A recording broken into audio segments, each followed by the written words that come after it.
Before we completely go into the holiday season, let me show you how to do some sunflowers. So I'm taking some dark teal, some nutmeg brown, and some black on my mop brush and doing up and down strokes. I'm not mixing the colors, but I'm using them all at the same time, and you get this really cool kind of wood grain effect. And then I'm drying it for this next part. I'm going to take a large pouncer with black paint and do a big dot. That's going to be the center of our first sunflower. I want to give him some friends, so I'm going to do one slightly higher on the left side of him, making sure it's spaced out enough for some petals, and then a slightly even taller one at the top right. So 1, 2, 3, all different heights. There we go. I'm also going to take my mop brush with just black paint and brush in some black just from the top of my canvas and even some at the bottom. What this does is it usually creates a frame that forces our eye towards the center of the picture where the sunflowers are. So that's kind of optional, but I like to do it just as an extra detail. Now I'm going to use white first on a medium round brush. This is going to be a repetitive step. I'm going to start at the edge of my circle, press down, and pull out, lightly pulling up as I get out towards the outside edge of my petal. So press down and pull out, always straight out from that point that you start at the very edge. Don't worry if you mess up your circle a little bit, because we can go back and fix that later. But I'm going to do that all the way around my circle. Notice how no matter where I start on that circle, I'm always pulling straight out from that point. All right, and I'm doing that to every single flower, and then dry it. We used white first because now I'm going to go back in with some bright yellow and do the same exact thing. It doesn't have to match up exactly, but if we hadn't done the white, the yellow would have turned green because of the blue in our background, and we want it to be vibrant like the sunflowers usually are. So I'm doing this to every single flower again, the same stroke all the way around until the white is pretty much covered. Don't worry if it isn't completely, but this time I'm going to go in with some like golden yellow, doing the same thing, but notice I'm not going all the way out to the edge. It's okay if the white and the bright yellow peek out because that gives you a little bit of a halo around it. It looks like a highlight, really pretty.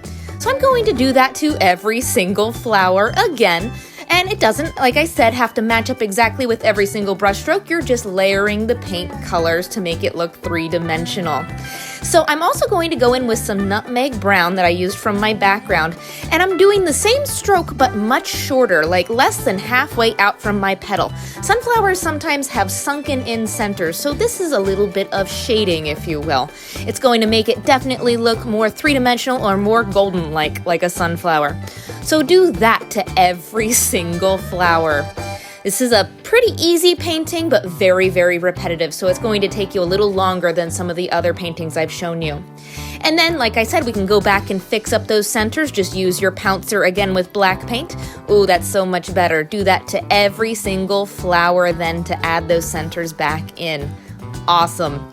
Ooh, I love them so far now, but we can't have floating sunflowers, so let's do some grass for them at the bottom. Some people have been asking how to do grass without a fan brush. Now, there is another way. You can use a detail brush and always pull up from the bottom. You have more control this way. You can do each individual blade of grass.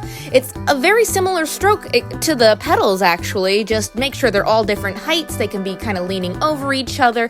Don't make them too tall. You don't want to have to go mow your grass, but I'm going to do this all the way across to the other side of my picture. And make sure you're using dark and light green, especially for the stems too. I'm just going to take that and go all the way up from the grass to the petals. And then I'm going to add some leaves. I'm just doing a line off like a branch, and then just doing a bunch of little lines going up and then out from the other side. Same stroke. Okay, this is all pretty much the same stroke in this painting. Just do a line for the center part of your leaf. Do a bunch of strokes pulling out to the right and then to the left on either side. That's a fancy leaf. There's a couple different ways you can do leaves, but do it however you feel. I'm also going to take pops of white, especially on my green, because I want it to look like the sun is shining on it. Don't forget to do that to your grass either. There we go. Anything in nature that's growing, always add white at the end. And on that note, I'm also going to do some highlights to the centers of my flowers using a fine sea sponge. I'm going to start with nutmeg and tap in some seeds. I start with nutmeg, which is a darker color. Then I go back in and I usually use some tan.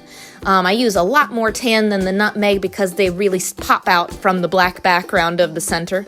Look at all those seeds. Ooh, I love sunflower seeds. That's making me hungry. And then I always do pops of white as well. Not covering as much, just more like a shine. So that's how you do a really simple version of my sunflower painting. It's actually a popular one in my classes. When you get really good, you can use a detail brush and get this detailed, or even do variations like this one right here. I'd love to see what everybody does. Let me know how it goes.